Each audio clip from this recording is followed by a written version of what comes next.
You are currently the only person in this conference.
Tes tes tes. Jelas nggak? Jelas nggak?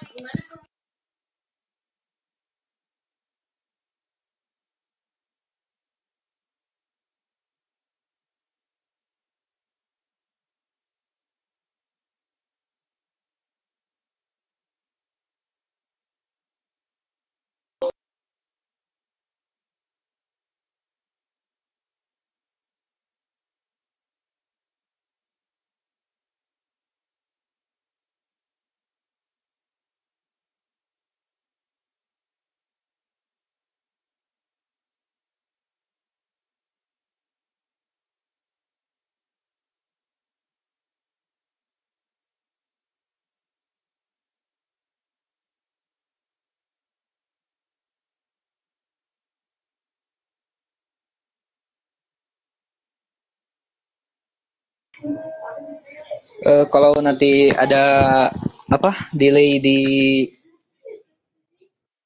pergantian slide, chat di publik ya.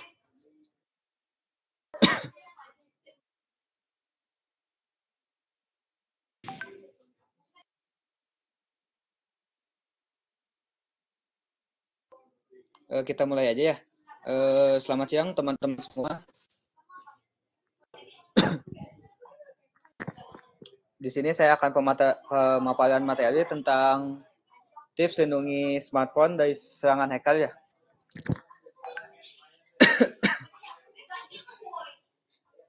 Kita langsung ke pokok materi aja.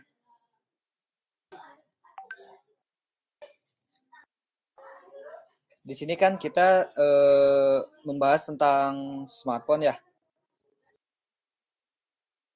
Sebelum ke intinya, kita harus bahas smartphone itu apa. Untuk awal, smartphone adalah jenis telepon genggam yang memiliki kemampuan yang lebih canggih dibandingkan dengan telepon genggam biasa.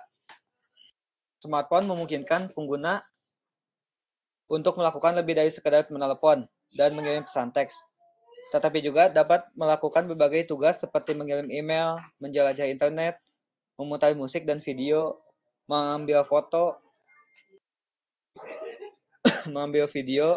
mengedit dokumen, dan banyak lagi. Smartphone biasanya dilengkapi dengan layar sentuh, kamera, akses internet, aplikasi-aplikasi, dan sistem operasi yang lebih canggih.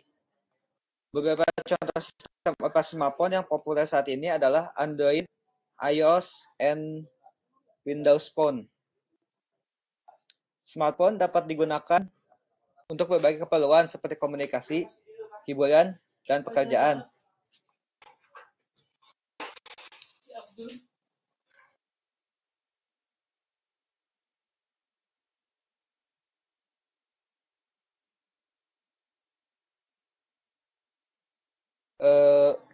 Di sini saya akan memperlihatkan diagram tentang penggunaan jumlah pengguna smartphone di Indonesia berdasarkan pulau. Di sini bisa kita lihat bahwa penggunaan smartphone di Indonesia itu sudah sangat meningkat, sangat drastis di tahun ini ya. Buat di Jawa, kita sudah menyentuh 86,6% pengguna smartphone, di Sumatera 84,14%, di Kalimantan 52,12%, Bali dan Nusa Tenggara 45,24%, Sulawesi 43,82%, Maluku dan Papua 27,68%. Untuk selanjutnya, saya akan menjelaskan tentang jumlah pengguna smartphone di Indonesia berdasarkan usia. Dalam hal ini, di usia 20-29 tahun tetap memegang peranan penting untuk smartphone ya, karena di masa-masa itu, di masa tahun 20-29 tahun itu masa-masa emas, masa-masa kita lebih ingin mengenal banyaklah tentang apa itu dunia teknologi. Dan untuk di paling rendah itu di umuran 50-79 tahun. Hacker smartphone dapat terjadi dalam berbagai cara. Yang pertama, malware. Hacker dapat menginstal malware atau perangkat lunak berbahaya pada smartphone Anda.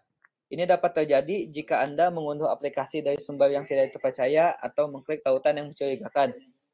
Yang kedua, serangan jaringan. Hacker dapat menyerang jaringan yang digunakan.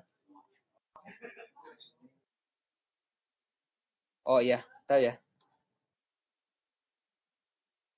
Slide-nya udah gede lagi belum?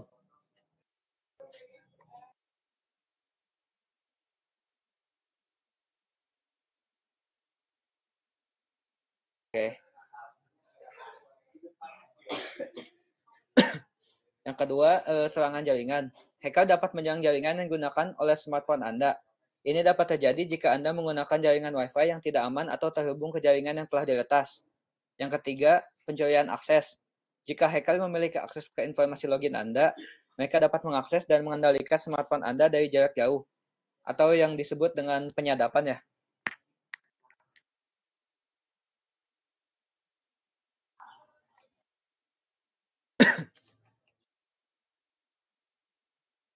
Untuk tips lindungi smartphone, yang pertama ada install update sistem terbaru. Kenapa kita harus install update sistem terbaru?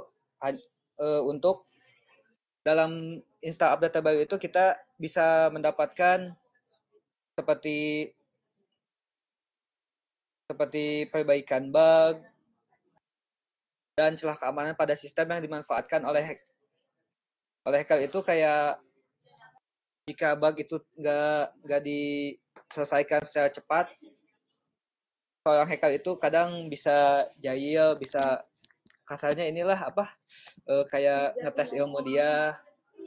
Nah, buat yang kedua, gunakan password yang kuat.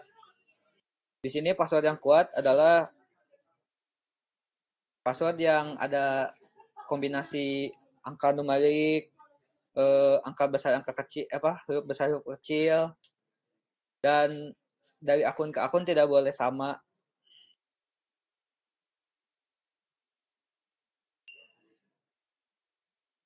Yang ketiga, ada batasi akses ke aplikasi dan data. Di sini jangan memberikan akses ke aplikasi dan data penting pada smartphone Anda kepada siapapun tanpa keperluan yang penting. Pastikan juga untuk membatasi akses ke informasi penting pada jaringan Wi-Fi publik. Yang keempat, ada aktifkan layanan keamanan bawaan. Aktifkan layanan keamanan bawaan pada smartphone Anda seperti fitur pemindai sidik jari atau pengenalan wajah itu sangat susah untuk diretas. Fitur ini dapat membantu mencegah akses yang tidak sah ke smartphone Anda juga. Yang kelima, hindari unduhan aplikasi dari sumber tadi kenal. Kayak kita nih, buat download di website itu kita harus pintar-pintar lah, jangan mau dikelabui oleh website tersebut. Kayak kalau kita ngedownload di Mediafire itu nggak mungkin kita langsung dapat hal yang inti. Pasti kita dipermainkan ke link-link yang aneh-aneh dulu untuk dia melakukan penyadapan kita tentang hak akses akun, akses jaringan, akses informasi laptop kita pakai IP berapa, dia bakal menangkap itu semua. Untuk yang keenam,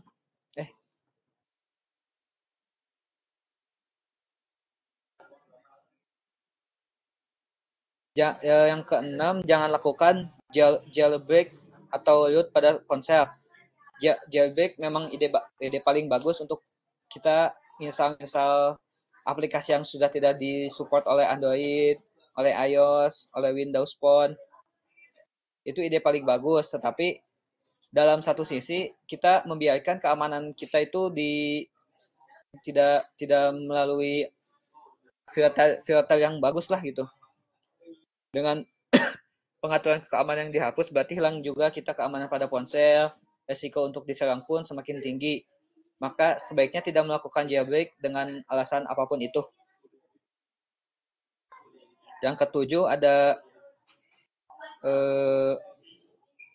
jangan klik link dari sumber tadi kenal. Dari kasus 2-3 bulan 4 bulan ke belakang kita udah pernah dapat kasus di WhatsApp ya, udah banyak pengiriman link kayak dipencet, dia bisa melakukan penyadapan dengan remote access, jadi dia bisa mengakses data keuangan kita, m-banking kita yang ada di HP.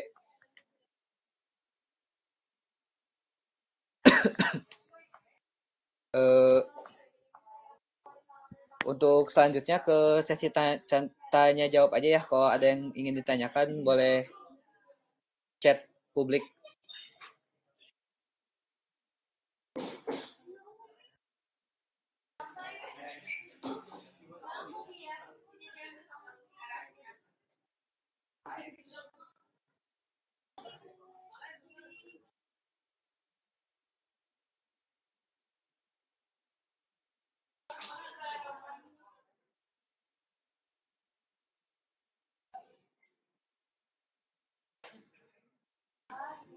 Oke.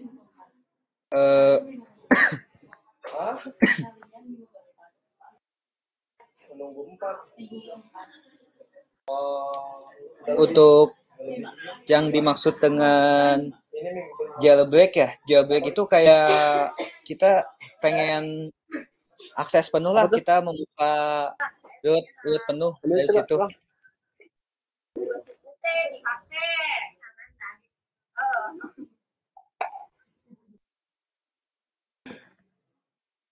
Ya, jadi untuk jailbreak itu kayak kita akses penuh lah, bukan kalau WAGB kan itu termasuk ke aplikasi pihak ketiga ya. Untuk WAGB itu aplikasi pihak ketiga. Untuk jailbreak itu tujuannya kita agar bisa mendapatkan akses penuh terhadap file sistem tersebut. Untuk WAGB itu termasuk aplikasi pihak ketiga, dan itu pun dia bisa mengambil informasi kita, kayak informasi kita chat dengan siapa, foto kita dikirim kemana, dia bisa mengambil itu. Karena kalau WAGB itu termasuk cloningan WA asli, WA original lah. Gimana Nurul, udah terjawab atau belum?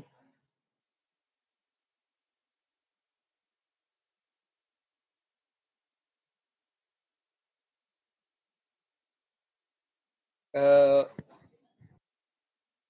untuk penyadapan biasanya pakai metode apa? Untuk penyadapan terdiri dari dua metode. Penyadapan itu ada tactical dan lawful interception.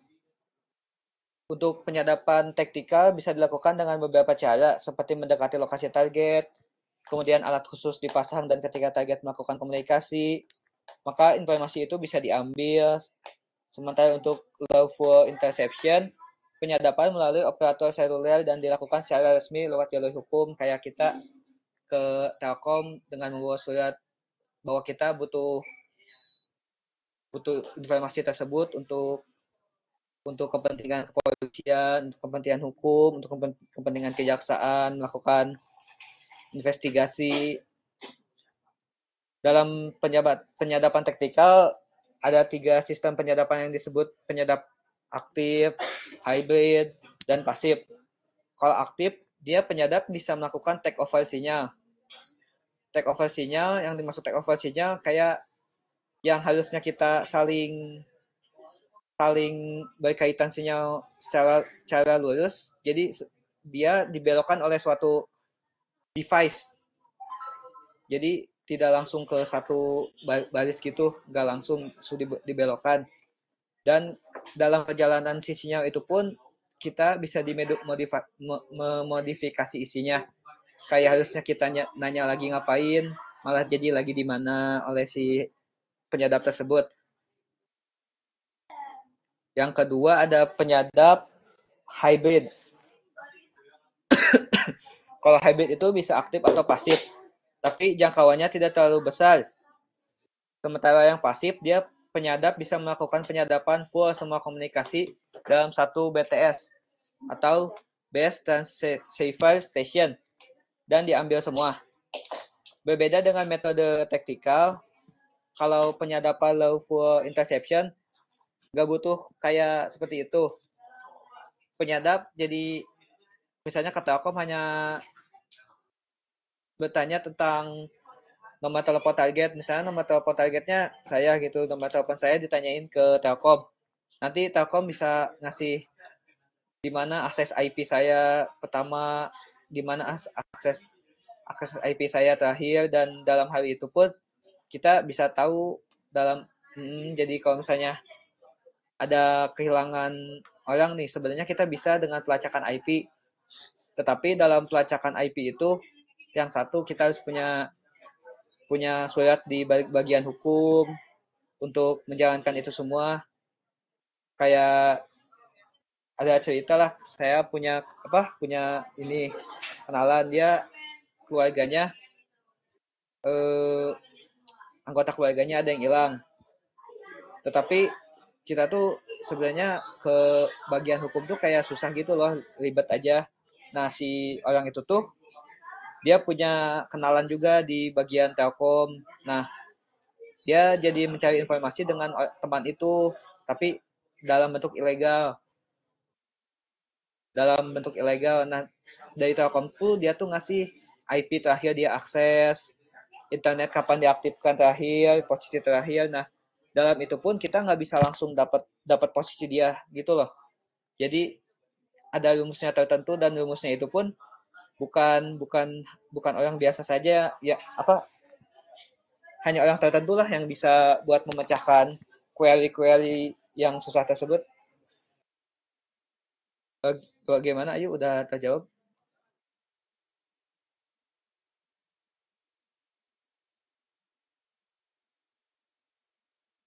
Ada yang mau ditanyakan lagi?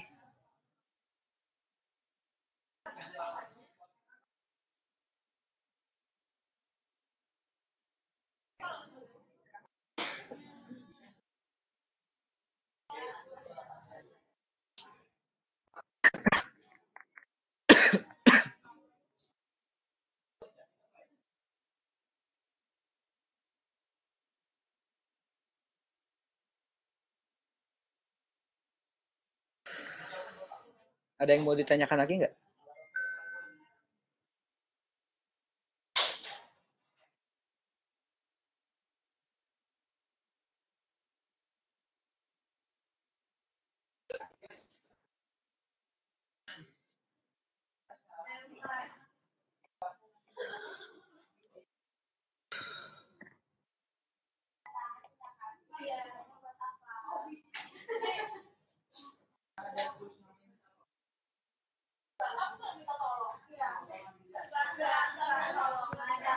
Tentang hacker yang pakai cara nge-WA surat tilang. Dalam kita jelaskan pakai metode aja ya. Untuk tentang hacker yang pakai cara nge-WA surat tilang, dia menggunakan metode LAT atau Remote Access Tools. Dalam hal ini dia mengambil akses seperti remote access. Jadi dia memberikan link seperti ini deh. Dia mengirimkan, kalau nggak ngerti bisa ditanyakan lagi ya. Dia jadi mengirimkan apa sih, pesan backdoor gitu. Jadi kalau misalnya kita mencet link itu, dia mempunyai remote access ke akun kita, ke device kita. Ya betul, itu metode, bisa disebut juga metode phishing. Kebanyakan untuk metode-metode seperti itu tuh sebenarnya kita juga lebih teliti sih. Gak bisa kita asal pencet, karena kriteria phishing itu bisa terlihat sih. Kayak linknya yang tanpa query nggak jelas di belakangnya, bisa terlihat sih.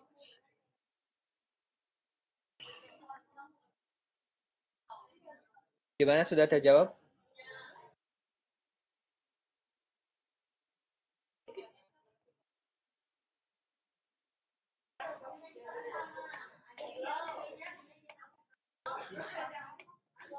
Ada yang mau ditanyakan lagi? Kalau yang udah nanya juga, kalau mau ada yang ditanyakan lagi nggak apa-apa.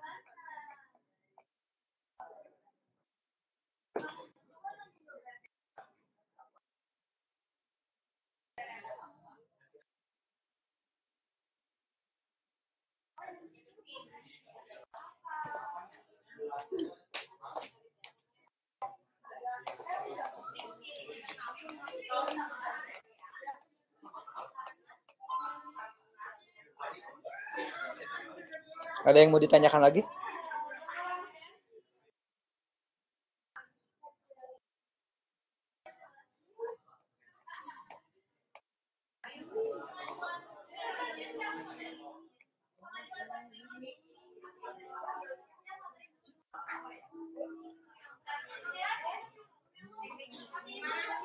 Hal apa yang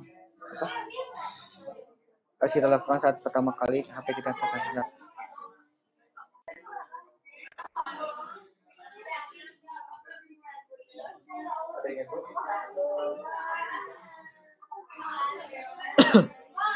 Jika HP kita terkena sadap, yang pertama kita lakukan, sebenarnya kalau misalnya sadap itu sebenarnya HP kita semua itu pasti terkena sadap, tetapi sadap itu tidak bisa, kita nggak bakal sadar kalau kita itu lagi disadap. Yang pertama, misalnya penyadapan akun ya, jangan kalau misalnya HP, kita nggak bakal tahu HP kita disadap atau enggak. Kalau kita penyadapan akun, kita bisa tahu gitu kalau penyadapan akun. Jika penyadapan akun, yang pertama dilakukan mengubah kata sandi. Kata sandinya yang sulit dan susah ditebak. Kalau untuk penyadapan di HP, kita nggak bakal bisa nggak akan sadar kalau HP kita sedang disadap, karena dalam hal apapun HP tuh sebenarnya kita selalu disadap.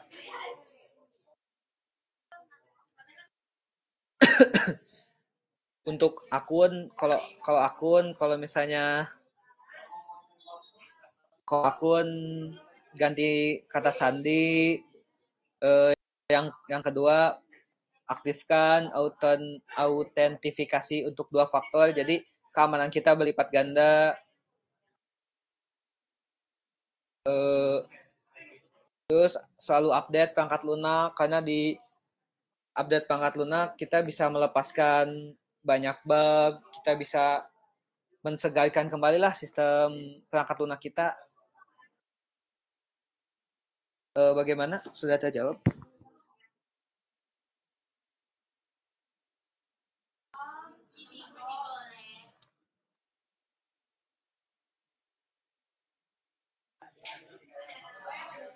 Ada yang mau ditanyakan lagi?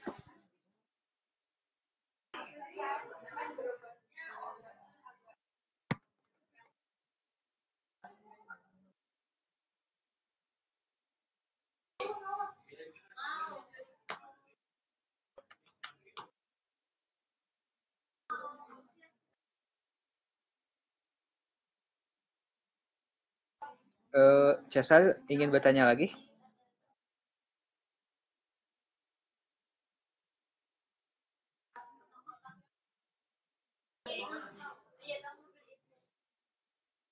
Udah ya, nggak ada yang ditanyakan lagi?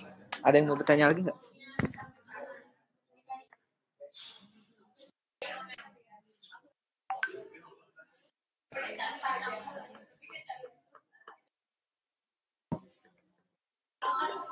Sudah ya. Kalau tidak ada yang ditanyakan lagi, boleh saya tutup aja. Terima kasih teman-teman yang sudah mendengarkan pemaparan materi dari saya. Untuk jika ada yang ingin ditanyakan, ini ada nomor telepon saya. Ini bisa nomor telepon, bisa WA, dan ini Instagram saya. Jika ada yang kurang dari pemaparan saya, mohon maaf. Terima kasih teman-teman. Selamat siang semuanya. Boleh keluar room ya.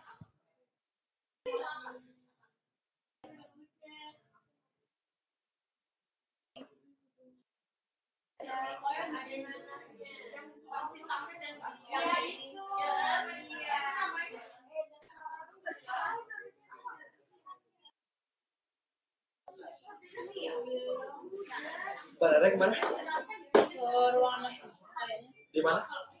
Ruangan masuk. Di situ.